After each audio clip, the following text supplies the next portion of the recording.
بسم الله الرحمن الرحيم. بسم الله الرحمن الرحيم. الحمد لله رب العالمين، والعاقبة للمتقين، ولا عدوان إلا على الظالمين. وأشهد أن لا إله إلا الله وحده لا شريك له، الملك الحق المبين. وأشهد أن محمدا عبده ورسوله، سيد ولد آدم أجمعين، صلى الله عليه وعلى آله وصحبه الطيبين الطاهرين على مر الأيام والليالي والشهور والسنين. أما بعد. As we continue, 7:45 p.m., Wednesday, February the 2nd, February the 22nd, 2023. The time now, as we said, is 7:46 p.m. on this Wednesday evening, which agrees on the Hijri calendar was technically Thursday evening, the 2nd of Sha'ban, which is the month before Ramadan al-Mubarak, inshallah, where it is now the day, which is the 2nd, as we said, which agrees on the year 1444, the year 1444, after the migration of our Prophet alayhi salatu wasalam.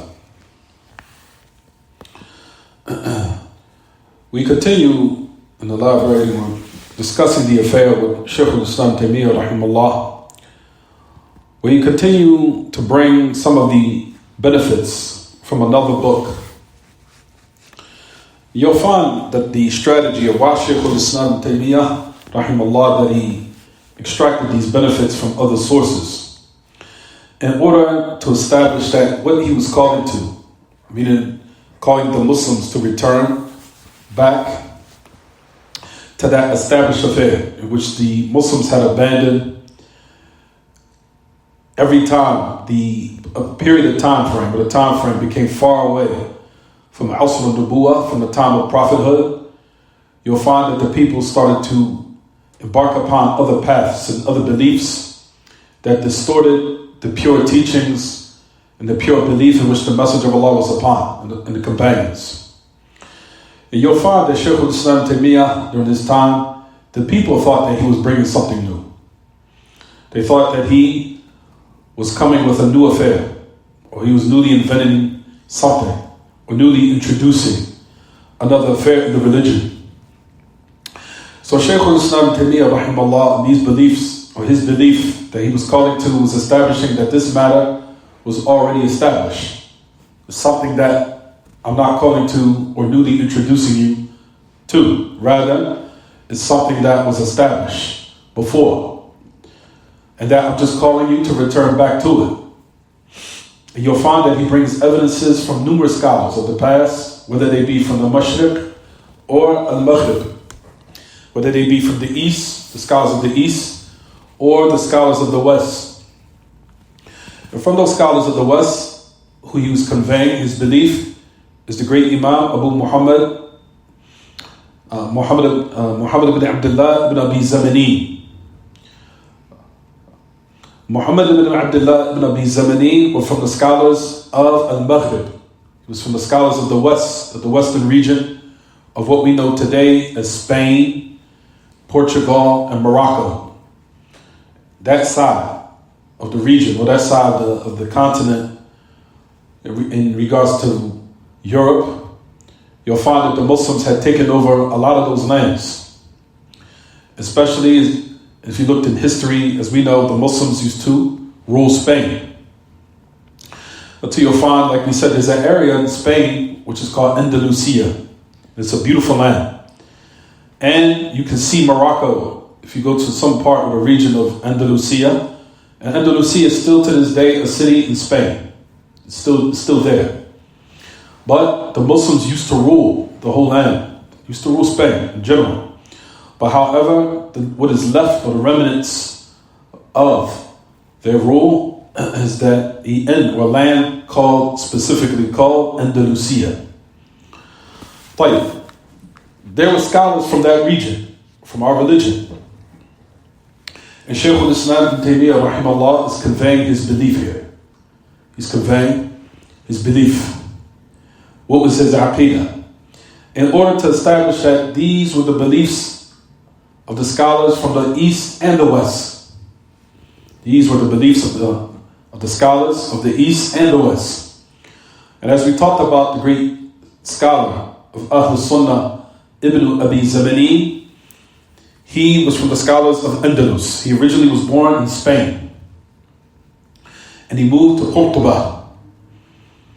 And you'll find that Shaykh al-Islam is conveying his belief here. He's conveying his belief in some of his statements in his book, Al-Hamawiyyah. And like we said, this book is a book that is known amongst those of knowledge. From them is our great scholar of today, Shaykh Abdullah ibn Abdur Rahim al-Bukhari, who checked the book Sunnah by the great Imam Ibn Abi Zamani. It's a book that's known, it's been checked, and it's matbu'ah. It is printed and is sold in the libraries or the maktabats or where the books are sold overseas. You can find it. It's easily accessible and attainable. So what we're mentioning, brothers and sisters, is what Shaykh al-Islam was trying to convey and establish of what was the belief of the scholars of the West and the East. And that's what he's mentioning here. So let's continue with what Shaykh al-Islam conveyed upon the great scholar Ibn Abi Zamani. What does he say? After we concluded of the great Imam Ibn Abi Zamani, rahimahullah, saying or stating that Allah subhanahu wa ta'ala is above, that we believe that Allah has a arsh, and that Allah is above the arsh, that there's a kursi. Excuse me. You will find, after he elaborated or established that matter in regards to the message of Allah sallallahu alaihi wasallam, in so many narrations establishing that Allah subhanahu wa ta'ala is above, and we talked about this last class. You'll find from the authentic sunnah of the message of Allah alayhi salatu wasalam, when he used to say to Sahaba, one of his characteristics that was known about him, it says, كَثِيرٌ مَا كَانَ يَرْفَعْ رَأْسَهُ إِلَى السَّمَاءِ. He said that what was noticed about the message of Allah sallallahu alaihi wasallam, he said that he used to raise his head towards the heavens a lot. He used to raise his head towards the heavens a lot. And he would supplicate.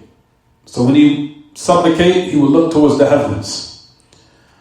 And we gave examples of that. We also talked about the night when the message of Allah was raised to the heavens from Mecca to Palestine. And the message of Allah ascended above the seventh heaven. And Allah subhanahu wa ta'ala spoke to him or addressed him directly. There's another affair that I wanted to speak about.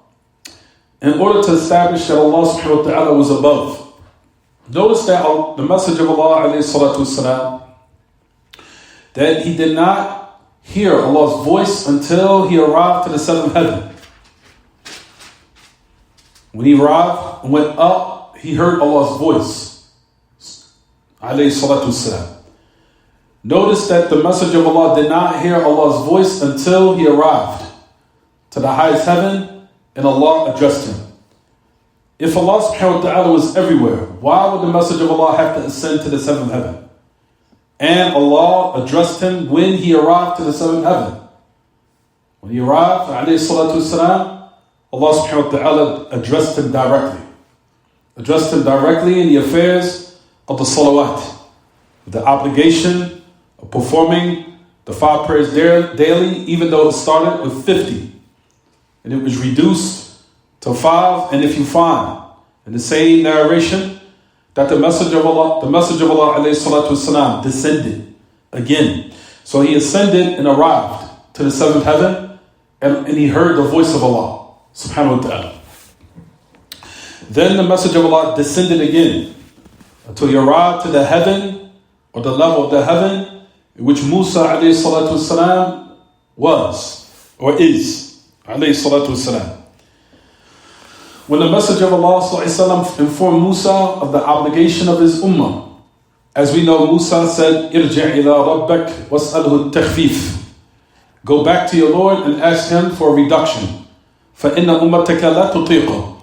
For verily, your ummah will not be able to what? Handle that. Handle 50 prayers a day. So then the Messenger of Allah ascended again.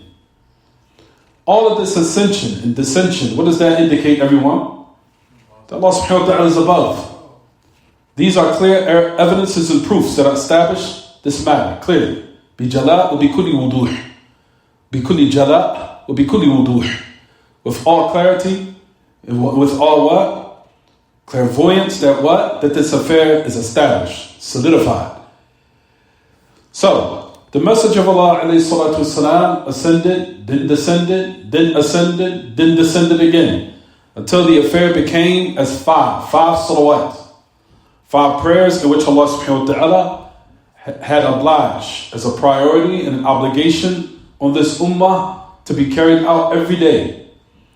Until our Prophet ﷺ informed Musa, he said, verily I am shy to go back to Allah and ask for another reduction. After he reduced it to what? To 5. 5 daily prayers in which is supposed to be done by the ibad, by the worshippers of Allah subhanahu wa ta'ala. Another affair you'll find, brothers and sisters, you'll find that the Messenger of Allah sallallahu alaihi wasallam, there's another hadith, another authentic narration is said, when the Messenger of Allah alayhi salatu wasalam, when he arrived above and Allah subhanahu wa ta'ala addressed him, you'll find that the Messenger of Allah sami'a salif al-aqlam, that the Messenger of Allah alayhi salatu wasalam, he heard the sound of the writing. He heard the sound of the writing of the pens. So you'll find that he says, لما وصل إلى مكان سمع فيه صليف الأقلام. Salif al-aqlam. But the Messenger of Allah, when he had arrived to above, he heard the sound of writing of what, everyone? Of the pens. Salif al-aqlam. Meaning that sound that he heard, he did not hear it until where? He arrived to the heavens. He said he heard the sound of al-aqlam. He heard the sound of the writing of pens. Meaning everyone knows when something is writing, that little scribble, that noise, and we know that affair or that meaning is established. But the Messenger of Allah sallallahu alaihi wasallam, what type of writings did he hear? Alayhi salatu wasalam. Is it the writing of the pen that wrote the Lawh al-Mahfuz, or other than that?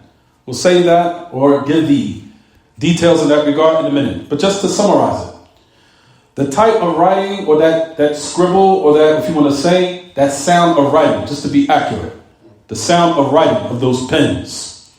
You'll find that Ahl al-Ilm that they mention in this regard, that the pens that were writing when the Messenger of Allah arrived to the 7th heaven, when Allah subhanahu wa ta'ala addressed him, was the aqlam al-malaika. It was the pens of the angels.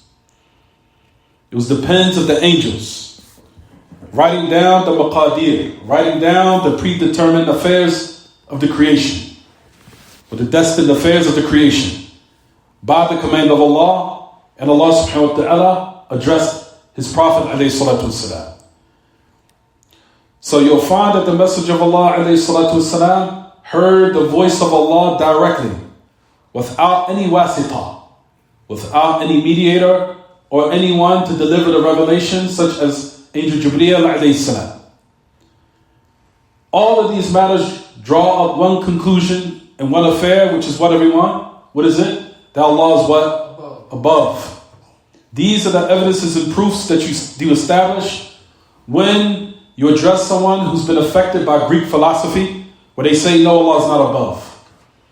These are the evidences you use. You say, for example, Allah subhanahu wa ta'ala had took his messenger and made him ascend and brought him up to the 7th heaven.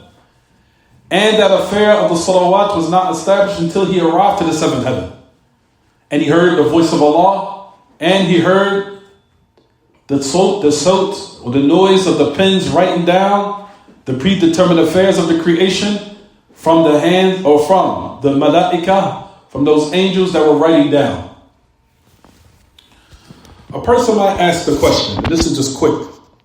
A person might ask the question, didn't Allah subhanahu wa ta'ala inform His messenger that the pens have been dried, and the scrolls have been dried, and the pens have stopped writing? You'll find, brothers and sisters, we said specifically here, it was the writings of who? The Malaika. The Malaika. Which is to let you know there are different types of writings. Number one, I'll say this quickly so we can move on. The first pen, there's a pen, right? Al-Am al-Shamil li Jami' al-Makhluqat. There is the general pen, which was comprehensive for all of the creation, which was written or wrote down everything in the preserved tablet, which is the mother of all destiny and all of the creation, everything. That's the first pen, in which Allah subhanahu wa ta'ala commanded it to write 50,000 years before the creation of the heavens and the earth, in which Allah subhanahu wa ta'ala said to the pen, "Uktub."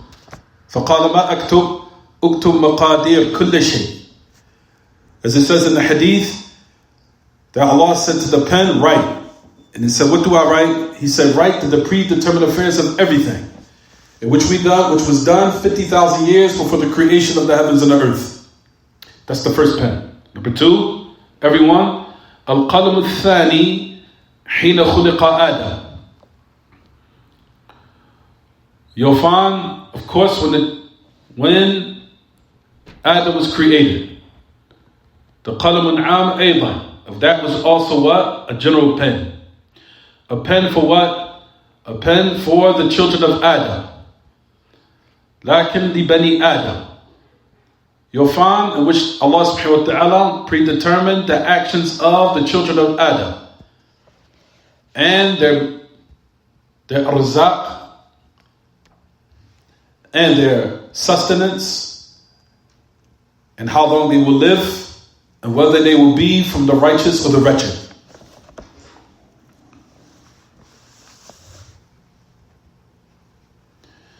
You'll find that they also mention the pen of the angels. The pens of the angels.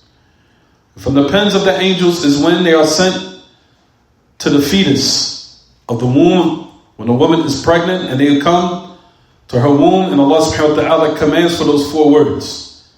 As it says in the narration, فَيُكْتَبُ رِزْقُهُ وَأَجَلُهُ وَعَمَلُهُ. It is written, his provisions, his longevity of life, his actions, and whether it be from the people of paradise or the people of hell. May Allah subhanahu wa ta'ala make us from the people of paradise.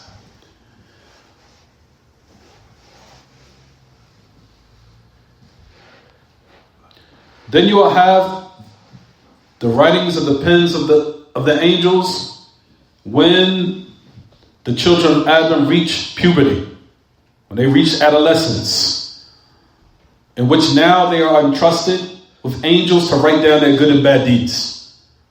So there are different pens. You have the pens of what, everyone? The major pen that Allah subhanahu wa ta'ala commanded the preserved tablet to write. And you have the pens of the malaika. If you want to keep it simple, we'll keep it like that, just to keep it simple for everyone.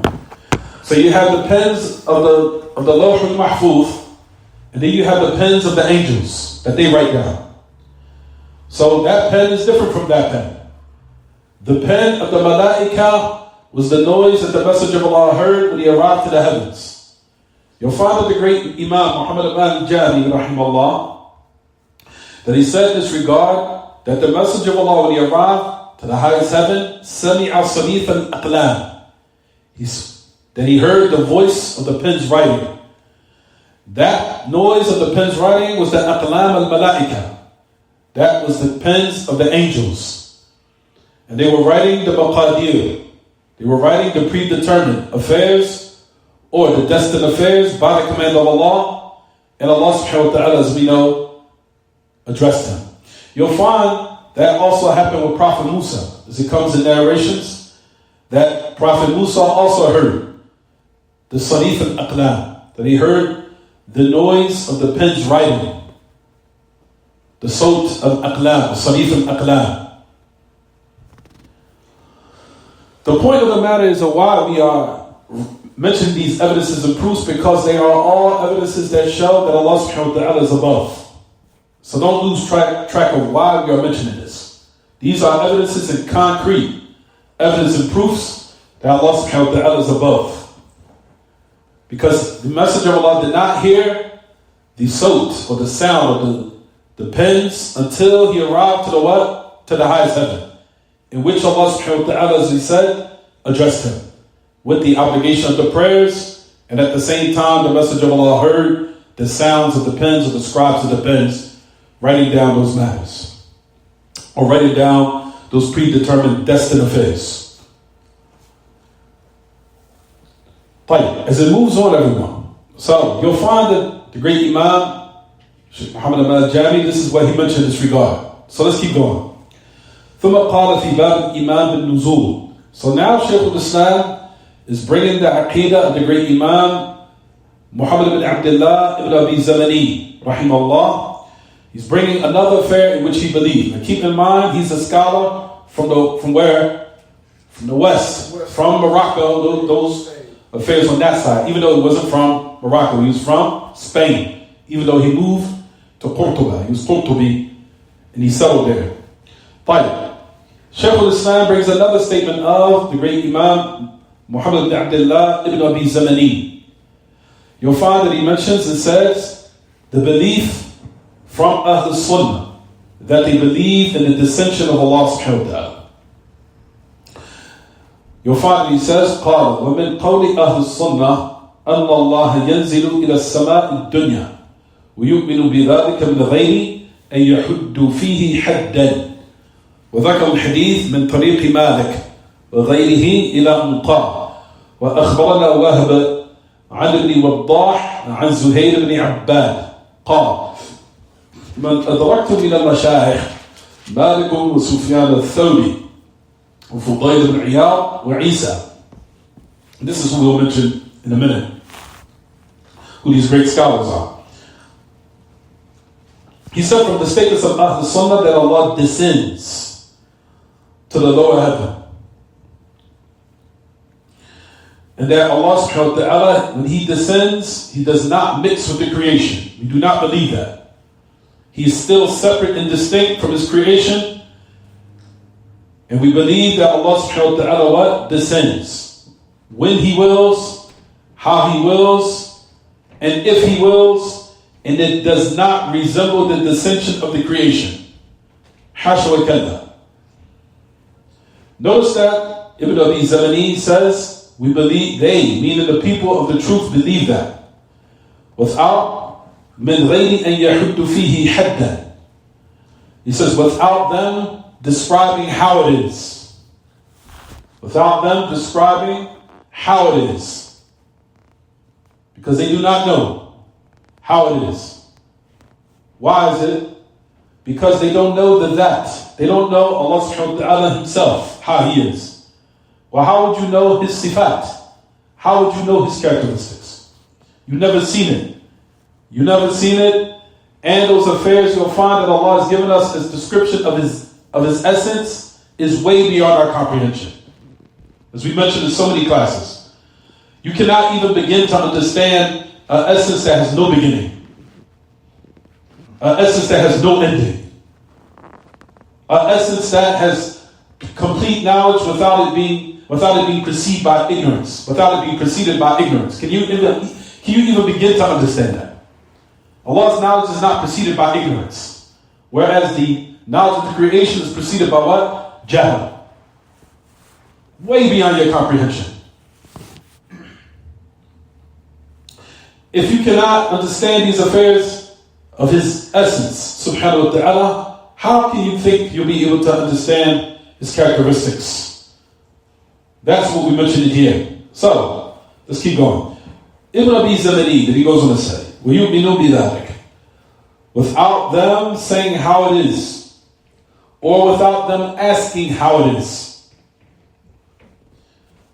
You'll find that Ibn Abi Zamani, that he mentioned a hadith from Tariq Malik, from the chain of the great Imam Malik ibn Anas al-Usbihi Dar, Imam al-Hijra bin Medina, the great Imam and Imam Malik. You'll find that a lot of the scholars on the western side, or the western region, from Andalus, Cordoba, Morocco, all of them, you'll find that a lot of them are upon the madhab of who? Al-Maliki, Imam Malik. So keep that in mind. From the great scholars of that region is the great Imam Ibn Abdul Barr, Ibn Abdul Barr, Sahib al-Tamheed, wal-Istidhkar, wal-Isti'ab, and other than that. From those great books that every student of knowledge needs in their library. His book, the great Imam Ibn Abdul Barr, was also Maliki al-Madhab, from that region of Morocco, of what we know today. The one who wrote the great books, such as Tamheed, Istidhkar, Isti'ab, and other than them, from the great works of this great Imam who was from that region, on that side of what we know today as Morocco, Spain, Portugal, and those lands that the Muslims used to rule. Rather, they still rule Morocco, of course. But so you'll find that he mentioned in this book the tariq or the path. Notice that this great Imam is relating the hadith by Malik. Because we keep in mind, the majority of the people in that region are upon the method of Maliki and other than ila and qal. So he goes on to say, وَأَخْبَرَنَا Wahab. It's not the great Imam Wahab ibn Abdullah that we know. This is someone else. You'll find that this chain contains scholars from that region, from Andalus. Keep in mind. So this chain, the Tariq Malik, until he said the chain of Akhbarana Wahab. Wahab here, his name was Wahab, Waw Ha Ba, Wahab, Waw Ha Ba, Wahab ibn Masarrah al-Tamimi al-Andalusi. So he was from Andalus, he was from Spain. Al-Maliki, and he was upon the madhab of who? Imam Malik. So it's not the Wahab ibn Abdullah, the great Imam that we know from the Rijal al-Sahihain, from Bukhari Muslim, from the narrators of Bukhari Muslim. No, this is another Wahab. His name was Wahab ibn Masarrah al-Andalusi al-Hijazi al-Maliki. Al-Hijazi al-Maliki, even though Hijaz is in the region of Mecca and Medina, no doubt. But he is Andalusi. He was from Spain. Al-Hafiz. The great Imam al-Dhahabi said about him, كان إماما في مذهب مالك. He was an Imam in the madhab of the Imam Malik. وحقق البصيرة بالحديث وعلله. To the end of it. I don't want to go too deep into this. So, the chain goes from narrators that were from that region in Spain. So you have the great Imam Ibn Abi Zamani, who's from Spain. Then you have Wahb ibn Masarrah, who's from Spain. Now we're going to bring another scholar who's from Spain. His name was Waddah. Muhammad ibn Waddah. Waddah. Wow, Dad, Alif, Ha. بتشديد الضاد. Waddah. His name was Muhammad ibn Waddah. He was also Andalusi Qurtubi. He was from the region of Spain. So notice the whole chain is from scholars from that region. Scholars in that particular region. The majority of Ibn Waddah, you'll find that he narrates upon another scholar from that region. His name was Zuhair ibn Abbad. All this information is what Shaykh al-Islam conveyed. All of it. Shaykh al-Islam Taymiyyah. Ibn Waddah, everyone, Muhammad ibn Waddah al-Andalusi. You'll find that a lot of his narrations is upon another individual named Zuhair ibn Abbad. Zuhair ibn Abbad. He was the cousin of the great Imam Waki' ibn Jarrah. That was his cousin, if you want to say. That was his son of his uncle, of his paternal uncle, which we know amongst ourselves as who? His cousin. Ibn Ami Waki' ibn Jarrah. As we know, Waki' was from what? Kufa. From Kufa is where everyone? In Iraq. It's in Iraq today. The great Imam, Waki' ibn Jarrah. Waki' ibn Jarrah had a cousin named Zuhair ibn Abbad al-Ru'asi al-Kufi. So keep that in mind. I don't want to go too deep. But just to let you know how our religion was so comprehensive from scholars all over the dunya that related asani that go back to the Message of Allah alayhi salatu wasalam, and to the correct Aqidah. So listen, قال Zuhair ibn Abbad said, من أدركت من المشايخ. So Zuhair ibn Abbad, he went across overseas, of course, or traveled great distance to hear from the great scholars of our religion. Who are they? From them, Imam Malik, Sufyan al-Thawri, Fudayl ibn Iyad, and we'll talk about the details of Fudayl ibn Iyad, wa Isa, Wabnu al-Mubarak, the great Imam, Abdullah ibn Mubarak, and his cousin Waki' ibn Jarrah. So he cut great distance in order to hear from these great scholars until he believed, or he attained the belief of those scholars that were upon the correct creed. In regards to what we're saying now. So what Zuhair ibn Abbad, this is what he says. قال من أدركت من المشايخ, who I have reached from those great scholars. Malik, Sufyan al-Thawri, Fudayl ibn Iyad, wa Isa. He's not talking about Tirmidhi, he's talking about someone else. Wabnu al-Mubarak wa Waki'. He said they all said that the dissension of Allah is the truth. The dissension of Allah is haqq. قال ابن وضاح سألت يوسف بن عدي. We'll talk about this later. He said عن النزول. I asked Yusuf ibn Adi عن النزول. قال نعم أؤمن به ولا أحد فيه حدا. He said that he asked Yusuf ibn Adi, and I'll discuss who he is later, about the dissension of Allah. He said, yes, I believe in it, and I do not say how it is. لا أحد فيه حدا.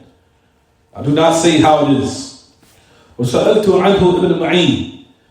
So Ibn Wadah mentioned to the great Imam Yahya al-Ma'in. فقال أقر به ولا أحد فيه حدا. He said, I acknowledge it and I do not say how it is. I acknowledge it, meaning I believe in it, and I do not say how it is.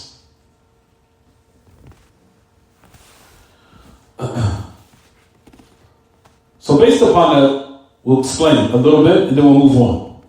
You'll find that Ahl Sunnah, that they believe in the dissension of Allah subhanahu wa ta'ala every night. Until Shaykh al-Islam Ibn Taymiyyah has a whole book on it, of this one hadith. He has a whole treatise, a separate book, explaining the nuzul of Allah, and explaining and bringing the narrations in the chains. That this narration that Allah descends, fi thuluth al-layl al-akhir, in the third part of the night, every night, that it has reached the level of tawatur. It's reached the level of tawatur. It's reached the level what they call tawatur, meaning so many narrations and so many companions have conveyed it where you cannot deny its authenticity because it's too many. Until the point where it is impossible that narration to be a lie. Impossible, meaning that's established, of that affair being at the most highest extent of authenticity. As we said, the affair of tawatur, that was something that was brought by those who were affected by Greek philosophy. And that the Salaf were forced to now embark upon these affairs because of the doubt that it had brought and affected a lot of the Muslims in their belief. So until the point where the scholars were forced to now come to these categories and use them against the people falsehood. So the categories that the people falsehood use, the scholars flipped it against them, in order to show their tanaqud, to show how they contradict themselves. For example, they deny this hadith that Allah descends, even though it's reached the level of tawatur, based upon their prerequisites, based upon their conditions. So why you deny it? So, Shaykh al-Islam he has a whole book, like we said, talking about the affairs of dissension of Allah subhanahu wa ta'ala. This dissension of Allah subhanahu wa ta'ala, as we mentioned, has reached this level where so many companions convey that Allah subhanahu wa ta'ala descends in the third part of the night. You'll find that they cannot deny its authenticity. They couldn't deny that it was sahih. They can't deny it. So they had to now embark upon something else. What was the other affairs they try to utilize in order to confuse the Muslims. They say it's not Allah that descends, it's the angels. Or they say it's not Allah that descends, it's His mercy. Or it's not Allah that descends, rather it's His commands and His affair, or the commands of Allah that descends at the third part of the night, or the affairs in which He administrates that descends at the night, or that He disposes of descends at the third part of the night. You'll find that all these distortions and all of these type of corrupt beliefs and interpretations that they bring are all rejected. Why? Why is it rejected, everyone? You'll find that they come to each type of tahrif, every type of distortion, and what? Nullify it. From them, Allah subhanahu wa ta'ala, they say it's not Him that descends, it is His angels that descend. First of all, we know that the malaika, the hadith number 1, bounds the time to the third part of the night. We know that the malaika descend in the day and in the night. The angels. They descend in the morning for Fajr and in the time of Asr. And they descend every other time and a certain other time. From them is the angel of death, descending to collect the soul of the person at the time of death. So we know that it's not the angels that descend, because the angels descend in other parts of the third part of the night. So we know that distortion is batil. Number 2, the rahmah of Allah. The rahmah of Allah descends all the time. It's not just in the third part of the night. The rahmah of Allah descends in the day, the night, the third part, the first part, the second part, the day, the morning, to the end of it. Allah subhanahu wa ta'ala's rahmah descends all of the time. It is not bounded to the third part of the night. That's number 2. Number 3 distortion that they use to say is the commands of Allah. The commands of Allah descend also all the time. The morning, the evening, the night, the first part, the second part, the third part, the morning time, to the end of it. So all of those distortions are all what? Rejected. There's nothing left except to say that it is Allah Himself that descends at the third part of the night. And it says in the hadith that Allah subhanahu wa ta'ala, that He says, subhanahu, that He says to the servants, هَلْ مِنْ مُسْتَغْفِرٍ فَأَغْفِرُ لَهُ هَلْ مِنْ سَائِلٍ فَأُعْطِيَهُ هَلْ مِنْ سُؤَالٍ وَهَلْ مِنْ دَاعٍ فَأَسْتَجِيبَ لَهُ. As it says in the hadith. It says, is there a person that seeks my forgiveness and I'll forgive him? Is there a person that will ask me and I will give him? Is there a person that will invoke me and I will answer his invocation, or I'll answer his call? That's Allah, clearly. Do the angels say that? Are the angels committing shirk? Hasha wa kalla. It's all nonsense. So the narration says it's Allah. Who from the angels would say, who would invoke me and I will answer their call? Any of the angels would claim rububiyyah of Allah to say this statement? Hasha wa kalla. Is there anyone from the commands of Allah that would say this? Or from the affairs of Rahmah? No. It's clearly saying it's Allah that says these words when a person invokes Him at this time. Any person from the new Muslims who now hear this type of narration, they apply it easily. By what? Maybe waking up in the third part of the night, praying their prayer and asking their Lord for what they have, or those endeavors that Allah subhanahu wa ta'ala can Allah can relieve and remove and change for the better. Everyone understands this narration clearly. For anyone who is a heathen, just recently embraced Islam, easily can apply this hadith. They wake up in the last part of the night and they invoke their Lord. Simple. The people of falsehood is the one that come and make things complicated. After a new shahada, they just embrace Islam, here's this narration, and they want to draw close to their Lord, they apply it easily until the people of falsehood now want to put confusion and doubt, saying it's not Allah. It's something else or someone else. So all these affairs are what? Rejected, everyone. Every night, Allah subhanahu wa ta'ala descends a descension that befits Him, and we do not know how it is Rather, it's a dissension that befits him, subhanahu. We do not know how it is. The qaida, as we keep repeating over and over again, al-kalam fi sifat far'un an al-kalam fi dhat yahdu hadwa. Speaking about the characteristics of Allah is a branch of speaking about His essence. They emulate each other. What do we mean by that, everyone? إذا عرفت الموصوف بالحقيقة على حقيقته وهيئته عرفت صفات ذلك الموصوف. For example, if you know the thing that's described upon really how it is, and what you see, of course, the thing or the essence of that thing, or that particular thing, then you will know its characteristics. I'll say it again. That particular thing, which none of us know the essence of Allah. No one knows that. But however, let's say in regards to the creation. We know the essence of the creation. We see it. We see with our eyes. So we know its characteristics. We know how the human being hears. We know how the human being sees. We know how the human being has knowledge. And we know that all these characteristics are all bounded. Meaning that the creation sees to a certain extent, stops. Hears to a certain distance, stops. And similar to that, all his other functions. He has a certain amount of strength, stops. And he has a certain amount of capability, and it stops.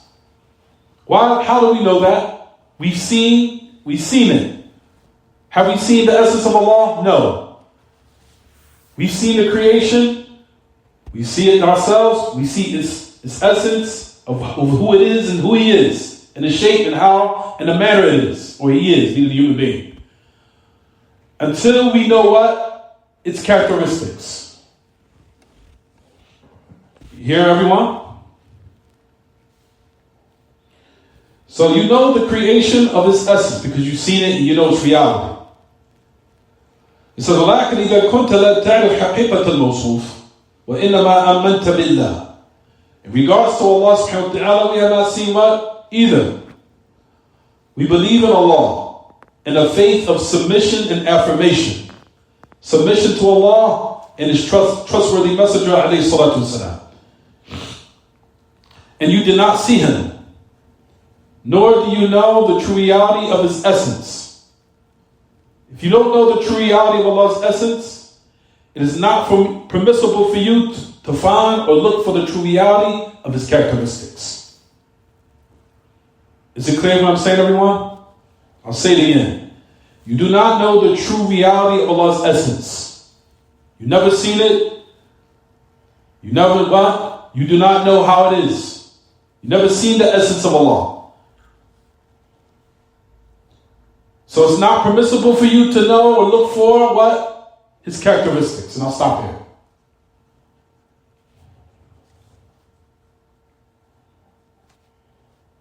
His essence, you cannot what?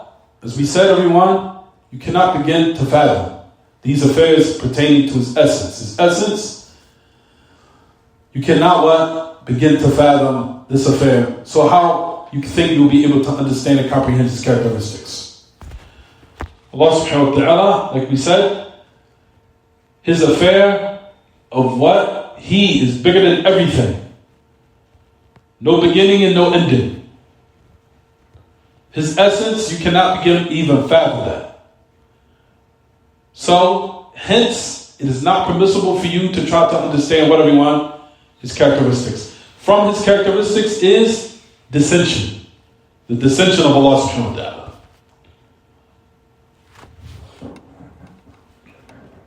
You'll find that there's a fabricated narration upon Shaykh Taymiyyah. They say that when he ascended the minbar, and he said on the minbar that Allah descends like how I descend upon this minbar. Which was kadhib, it was a lie. We'll bring the takhrij of that particular narrator who narrated this lie upon Shaykh Taymiyyah. You'll find that the great scholar of Damascus, his name was Bahjatul Baytar. Bahjatul Baytar. Bahja. Ba-ha-jim تاء مربوطة بهجة. البيطار. البيطار باء ياء طاء ألف راء. بهجة البيطار. You'll find that the narrator is Bahjat al-Baytar from the scholars of Dimishq. When he studied this chain, he said that the individual who came with this fabrication upon Shaykh al-Islam Taymiyyah, the Shaykh al-Islam wasn't even there. And at the time when he so-called said that he witnessed Shaykh al-Islam did this, Shaykh al-Islam was in prison. Shaykh al-Islam was in prison. Rahimahullah.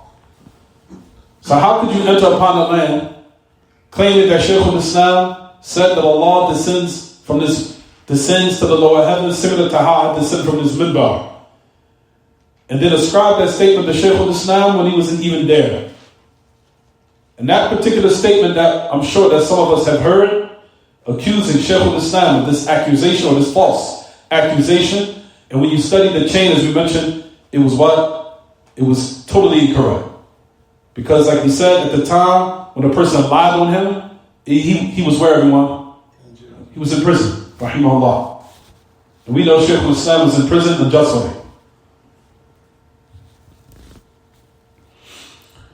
We'll stop here, inshallah, and we'll continue tomorrow. You understand the qa'idah, everyone? The principle, as we said, al-kalam fi al-sifat, far'un an al-kalam fi al-dhat, yahlu hadwa. Speaking about the characteristics of Allah is this branch of speaking about his essence. They emulate each other. Meaning, if you do not know his essence, then it's for all the more reason you will never know his what? His characteristics. So do not try to go off and try to find how Allah's characteristics are. So a person would say, how is Allah's face? You would say, describe to me his essence. I don't know exactly. What we know of his essence is only from his ascension and when he... No, that's from his characteristics. Okay. That's from his characteristics. Okay. What we know is of his essence, no one knows his essence, subhanahu wa ta'ala. Okay. That's from his characteristics. For a person would say, how does Allah ascend? Say, how is Allah's essence? I don't know. So, it's even for the more reason you do not know is what? His characteristics. Describe to me how he is. I don't know. Fine. If that's the case, I can't describe for you is what? His characteristics. How they are. I can't. And like we said, these affairs are way beyond our comprehension. Allah subhanahu wa ta'ala is bigger than everything. Akbar min kulli shay. Allah is bigger than everything. No one can begin to fathom that.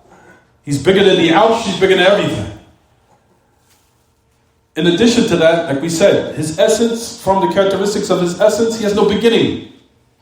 Can you understand that? How can you define something that doesn't have a beginning? Exactly. Allah has no beginning. Can you understand that? Can your mind begin to fathom something that has no beginning? Not even a little bit. Can your mind begin to fathom something that has no ending? Allah has no ending. It's way beyond your comprehension. If you do not know his essence, why would you even think to even branch off to think you'd be able to begin to know how he descends? How? When I say how, I mean how can you comprehend it? That's what I'm talking about. Not how his characteristic of descension is. So that's what we say. The qa'idah is al-kalam fi sifat far'un an al-kalam fi al-dhat yahlu hadwa. Speaking about his characteristics is a branch of speaking about his what? His essence. They emulate each other. If you do not know his essence, so for all the more reason you will not know his what? His characteristics. So that's the affairs of what we wanted to conclude for today in regards to the descension of Allah subhanahu wa ta'ala. It gets a little bit more detailed, but we'll stick with what we just mentioned now, trying to keep everything basic. But we know that Allah subhanahu wa ta'ala descends in the third part of every night. And he calls out to his servants clearly, calls out to them in a manner that Allah knows best of how it is, saying that great supplication, that great speech that Allah subhanahu wa ta'ala says, in which the Messenger of Allah informed, where he said, is there a caller that I can answer his call, his invocation? Is there one that seeks my forgiveness? I'll forgive him. Is there one that will ask me and I will give it to him? That's clear speech, which lets you know there's no one except who? Allah that says this. And that the angels would never embark upon the affairs of rububiyyah, of Allah, where they would say something that Allah subhanahu wa ta'ala would say that necessitates his worship. They would never do that. Is it clear, everyone? Fine, we'll stop here. Any questions about the lesson? Because all the affairs of the Messenger of Allah inform, those are affairs of worship. Is there one that will ask me and I will give them? That's ibadah. Is there one that will invoke me and I will answer the invocation? That's ibadah. Is there one that will ask my forgiveness and I'll forget? That's worship. It's not permissible for anyone to say that other than Allah. You understand, everyone? Jay, anything else about the lesson?